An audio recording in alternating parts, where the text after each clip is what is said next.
ବାଲେଶ୍ୱର ସହରର କୋଳରେ ଅବସ୍ଥିତ ଏମାମି ଜଗନ୍ନାଥ ମନ୍ଦିର କେବଳ ଏକ ଧାର୍ମିକ ସ୍ଥଳ ନୁହେଁ, ବରଂ ଏହା ଆଧୁନିକ ସ୍ଥାପତ୍ୟ ଏବଂ ଅପାର ଶ୍ରଦ୍ଧାର ଏକ ଅପୂର୍ବ ସଙ୍ଗମ।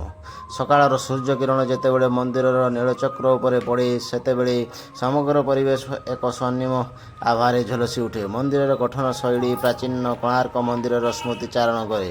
ଏହାର କାନ୍ଥରେ ଖୋଦିତ ହୋଇଥିବା କଳାକୃତି ଦେଖିଲେ ମନେ ହୁଏ ଯେମିତି ପଥରଗୁଡ଼ିକ ଜୀବନ୍ତ ହୋଇ କିଛି କହିବାକୁ ଚାହୁଁଛନ୍ତି। ମନ୍ଦିରର ଶିଳ୍ପପତି ଏମାମି ଗ୍ରୁପ ଦ୍ୱାରା ନିର୍ମିତ ହୋଇଥିଲେ ମଧ୍ୟ ଏଠାରେ ପ୍ରଭୁ ଜଗନ୍ନାଥ, ବଳଭଦ୍ର ଏବଂ ମା ସୁଭଦ୍ରାଙ୍କ ପ୍ରତି ରହିଥିବା ଭକ୍ତି ଅତୁଳନୀୟ। ମନ୍ଦିର ପରିସର ମଧ୍ୟକୁ ପ୍ରବେଶ କଲା ମାତ୍ରେ ଏକ ପ୍ରକାର ଶାନ୍ତି, ସକାରାତ୍ମକ ଶକ୍ତି ମନକୁ ଛୁଇଁଯାଏ। ଧାଡ଼ି ଧାଡ଼ି ହୋଇ ରହିଥିବା ସବୁଜ ବଗିଚା ଏବଂ ସୁନ୍ଦର ଆଲୋକସଜ୍ଜା ସନ୍ଧ୍ୟା ସମୟରେ ଏହାକୁ ଏକ ସ୍ୱର୍ଗୀୟ ରୂପ ପ୍ରଦାନ କରେ। ରଥଯାତ୍ରା ସମୟରେ ଏଠାରେ ଭକ୍ତଙ୍କର ପ୍ରବଳ ଭିଡ଼ ଜମେ। ପୁରୀ ଶ୍ରୀମନ୍ଦିର ପରି ଏଠାରେ ମଧ୍ୟ ସମସ୍ତ ନୀତିକାନ୍ତି ଶୃଙ୍ଖଳିତ ଭାବେ ସମାପ୍ତ ହୁଏ।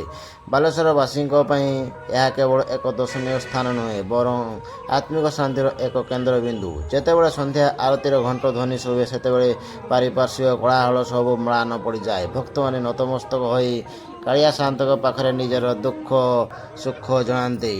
ଏମାମି ଜଗନ୍ନାଥ ମନ୍ଦିର ଆଜି ବାଲେଶ୍ୱର ଗୌରବ ଭାବେ ଠିଆ ହୋଇ ରହିଛି, ଯାହାକି ପ୍ରତିଟି ପର୍ଯ୍ୟଟକ ଓ ଶ୍ରଦ୍ଧାଳୁଙ୍କ ହୃଦୟରେ ଏକ ସ୍ୱତନ୍ତ୍ର ସ୍ଥାନ ଅଧିକାର କରିଛି।